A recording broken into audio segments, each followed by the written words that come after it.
Hello, everyone. Today we're going to read the final chapters of Mac B, Kid Spy, The Impossible Crime by Mac Barnett, illustrated by Mike Lowery. Chapter 19, Plink.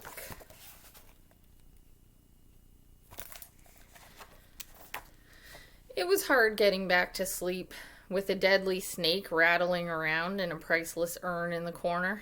So, in the early hours of the morning, I left the castle and walked down a country road.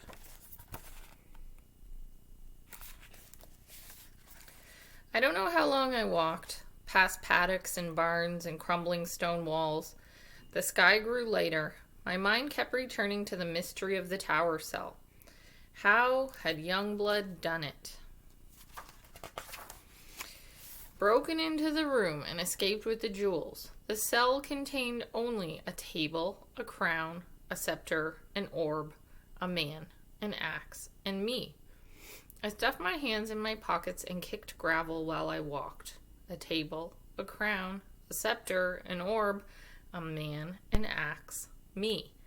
I became lost in the problem. When I looked up again, I was in a small village. I paused by a graveyard and sat down on a bench. I had a pen and a notebook in my jeans front pocket. I always carried paper and pen. I still do. I wrote down my list, the one stuck in my head.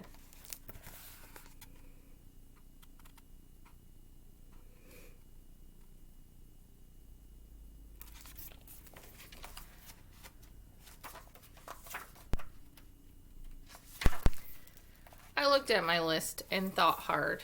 The sun rose in the east. Birds started to chirp. A faint plinking came from somewhere nearby. The walls were too thick to cut through. The windows were high off the ground and too narrow to pass through, unless the thief were a monkey. But that didn't feel right. I thought and thought.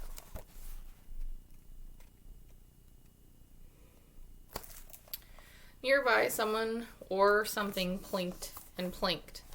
I stared at the paper. I looked up at the sky. The answer danced somewhere at the edge of my mind. Plink, plink, plink. What is that noise? I shouted. I stood up abruptly and startled a sparrow. Plink, plink, plink. It came from a little white house on the edge of the graveyard. I could not think with this plinking. It had to be stopped. The plinking got louder as I approached. I ducked around the back of the house towards the source of the plinks. I turned the corner. I came face to face with an old man raising an ice pick over his head. There was a mad gleam in his eye as he brought the ice pick down hard. Plink. Crack.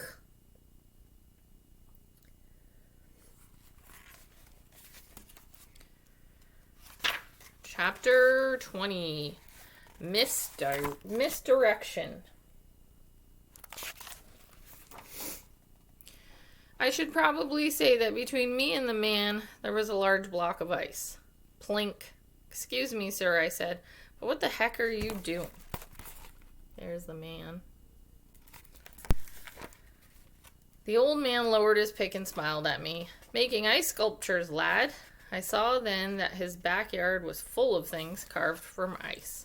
Several ice swans, an ice castle, an ice windmill, an ice Lamborghini.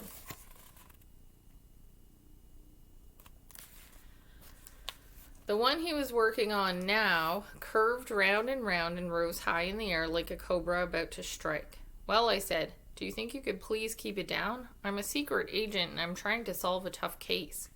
The man did not stop smiling. I'm sorry, son, but I have an important job to do. I've got to finish these sculptures by noon today. I've been working all night. The Plunketts come back today.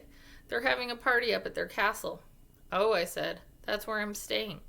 The man looked surprised. Creepy place, he said. Very creepy, I said. The kind of place where you'd better sleep with your doors locked, as the old expression goes. I did lock my door, I said, and I've never heard that expression. The old man resumed carving. Plink, plink, plink. Well, he said, why don't you tell me about your case? Well, it's top secret, so I probably shouldn't, I said, but maybe you can help. Someone stole the Queen of England's crown jewels, from a locked cell in the Tower of London. The old man shook his head and spat on the ground. Well, then, I'm afraid I can't be of much help. For one thing, I'm not fond of English queens. For another, I don't much like locked room mysteries. You don't? No, said the man. A question's always more exciting than an answer. Who sees a magician make an elephant vanish than wants to know how it's done? How'd you do it? Me, I said. The old man frowned. Mirrors, mostly, and misdirection. The magician tells you to look over there so you don't pay attention to what's important. Oh, I said, well, that's kind of a letdown. When a mystery is unsolved, the impossible is possible. Take your case, the missing jewels. Maybe your thief had a shrink ray and climbed through the keyhole, or maybe the jewels are still in the cell, but they're invisible. A shrink ray, I said.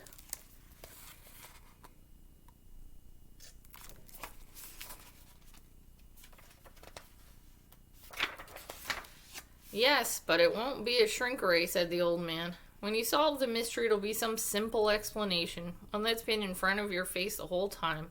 It'll be just mirrors and misdirection. Oh, I say it's better to live with the impossible than demand answers for everything. Yeah, I said, but a secret agent's job is to answer questions. Then maybe you ought to look for a new job, said the man, one where you get to ask them.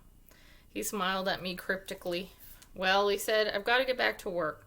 If you're looking for quiet, you may want to find a new graveyard. I'll be at it all morning. What are you carving?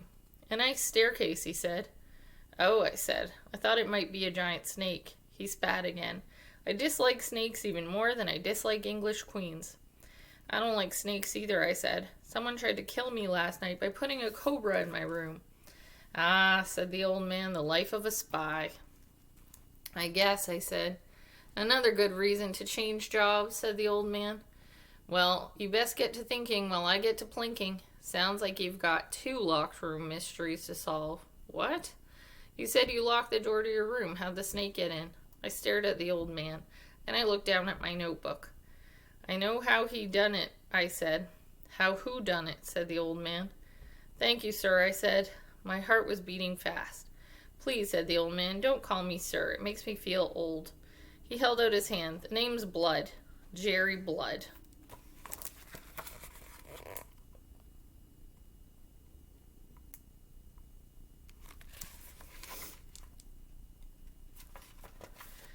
Chapter 21. Mac cracks it. I ran to the village and dropped some Irish coins in a phone. It rang 3 times before someone picked up. Hello, someone said. Hello, I said. May I speak to the Queen? Speaking, she said. You need to come to Ireland quick. Chapter 22. Who Done It? In the library of Dinsany Castle, 14 of us gathered. Me, Holcroft the Queen, and 11 corgis. They love to travel, the Queen said. Freddie was licking the head of a tiger-skin rug. I cleared my throat. You're probably wondering why I've gathered you here together, I said. So you can reveal the solution to the mystery, said the Queen, obviously. Oh, I said, well, yes. What a silly thing to say, said the Queen. I thought it showed panache, I said. No, that's not panache. Okay, I said. Well, anyway, I give you young blood. I gestured to the velvet drapes by the window. Jerry Blood threw the curtains aside and stepped forward. Ta-da! Hello, he said. What an entrance, said the Queen. Now that's panache. Jerry Blood smiled. I rolled my eyes. I must say, said the Queen, I thought he'd be younger. Well, I'm the youngest one living, he said. I'm the last of the line. I see, said the Queen. Holcroft, put this villain in chains and haul him away. Wait, I cried. Oh, yes, the Queen clapped her hands. I almost forgot. How did you do it? Do what? Young Blood asked. Steal my jewels, the Queen said. Blood shrugged. I didn't. You are a thief, the Queen said. I'm not, answered Blood. You attempted to murder my secret agent Mac, which is just as bad. Worse, I said. I didn't do that either. But worst of all, said the Queen, you are a liar. Lock him up. Your Majesty, I said, Blood's telling the truth. He didn't steal the jewels. This case was a whodunit after all. Then who done it, said the Queen. Then who done it, said the Queen, and also how? I nodded. The how was in front of my face all along, while I was looking in all the wrong places. Here's a list of all the things in that cell. I held up my notebook. A table, a crown, a scepter, an orb, a man, an axe, and me. That's all that was there before I fell asleep. The cell's walls were thick. The windows were small. The lock was strong. But what if the thief didn't need to break in? I don't get it, the Queen said. Neither do I, Holcroft added. I don't get it either, said Blood, if anyone cares. What if the thief was already inside? A table, a crown, a scepter, an orb, a man, an axe, and me.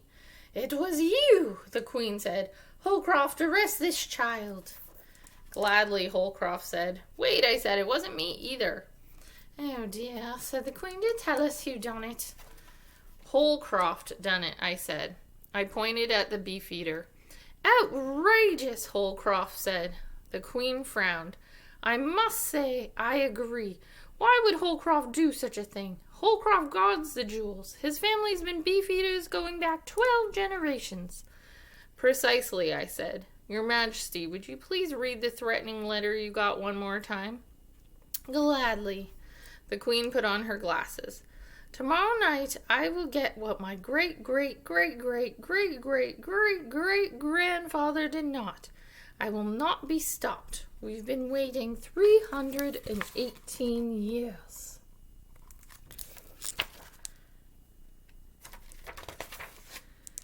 Holcroft, I said. What's your last name? I just presumed his last name was Holcroft, said the Queen. It's Edwards, Holcroft said. Holcroft Edwards. Aha, I shouted. The Queen shrugged.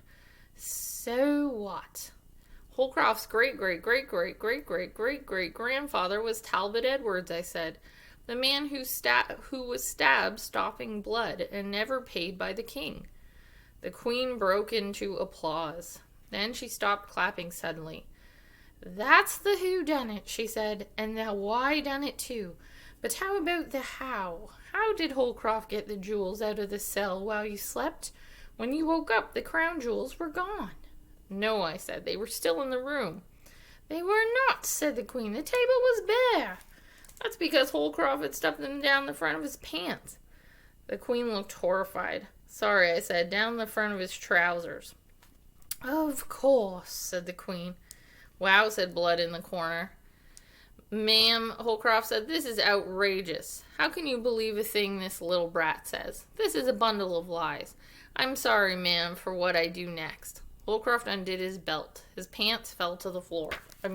His trousers. There are no jewels hidden here. The Queen looked back at me. He's right, she said. Mac, what do you say to this? He didn't keep them in his trousers. He probably hid them in his room here or something. Ah, said the Queen. Yes, that makes more sense. Freddie? Freddie ran to the Queen. She pulled a large diamond out of her purse. Freddie sniffed it. He licked it. He wagged his tail. Go find more of these, Freddie. He gave a sharp bark and ran out of the room. Outrageous, Holcroft said. He ran for the door, but on his way out he was blocked by 10 growling corgis. The Queen raised her head high. Be careful, they bite. We shall wait in this room until Freddie returns. We stood there a long time. Can I go? Asked Blood. In a minute, said the Queen. 5 minutes passed. By the way, said the Queen, what is that knocking noise coming from the corner of the room? That's the cobra, I said. I see, said the Queen. 10 minutes passed. You know, Holcroft, I said, you can pull up your pants. The Queen sighed. Trousers, I said. Oh, quite right, Holcroft said. Chapter 23. Axed. 55 minutes later, Freddie came back with the crown. Freddie is easily distracted, the Queen explained. Freddie wagged the crown in his mouth. The orb and the scepter were found in Holcroft's room. Freddie couldn't carry all three. Corgis have very small mouths. That's true, you can look it up. He done it, cried the Queen. Holcroft's face flushed bright red, so it looked like his scarlet coat continued right up his neck. He turned to me and brandished his axe. You, said Holcroft, you ruined everything.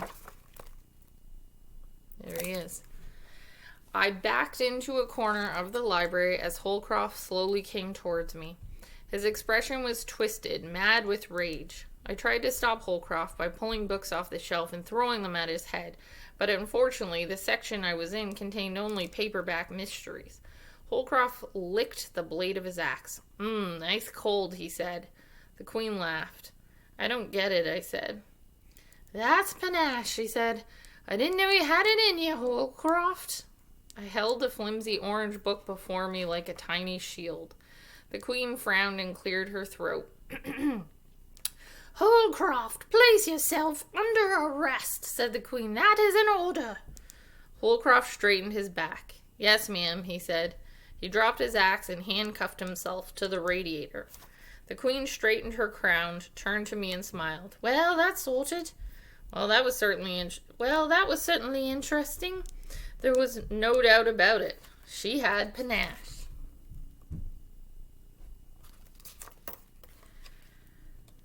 Chapter 24, Wrapping and Bows. And this is the last chapter.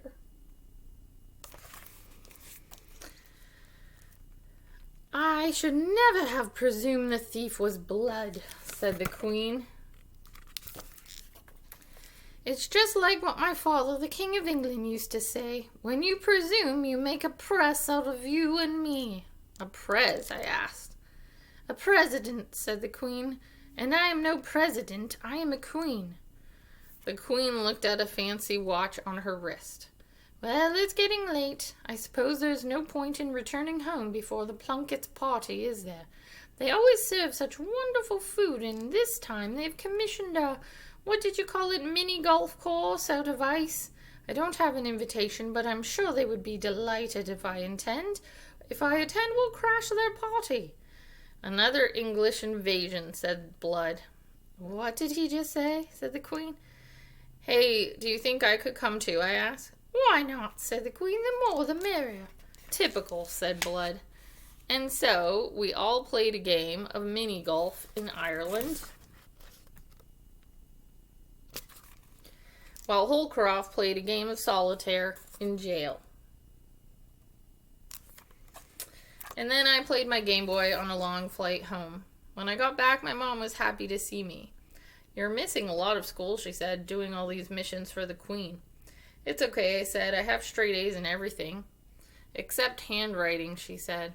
I'm working on that. There was a package for me on the kitchen counter. It was from the Queen of England. Dear Agent Mac, enclosed you will find a note for your teacher explaining your absence, as well as a reward to thank you for your service to me, the Queen of England. Hello from all of us in Britain, except Holcroft, who swears he will be revenged. Ah, well, my Majesty, the Queen of England. There was an envelope addressed to my teacher, and a box wrapped in red paper and tied with a gold bow. I opened the box. Inside there were 5 pairs of gloves, plus a note from the Queen.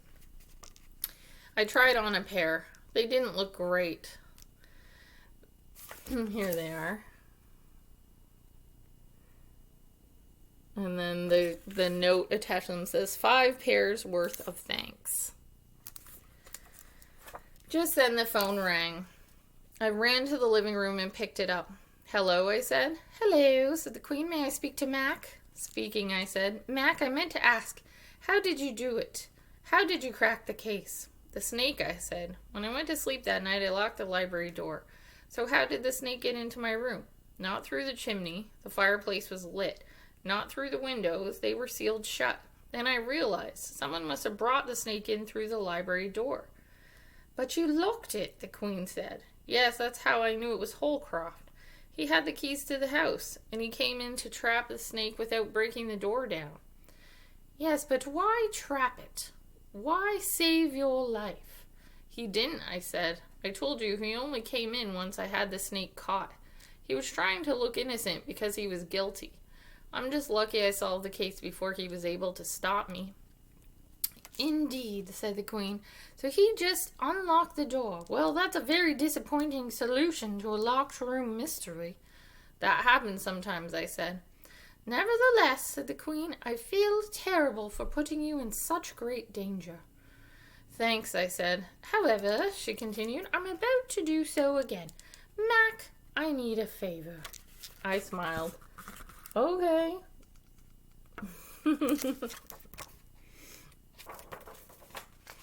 The end. Well, I hope you guys enjoyed this chapter book and have a wonderful day, everybody. Bye.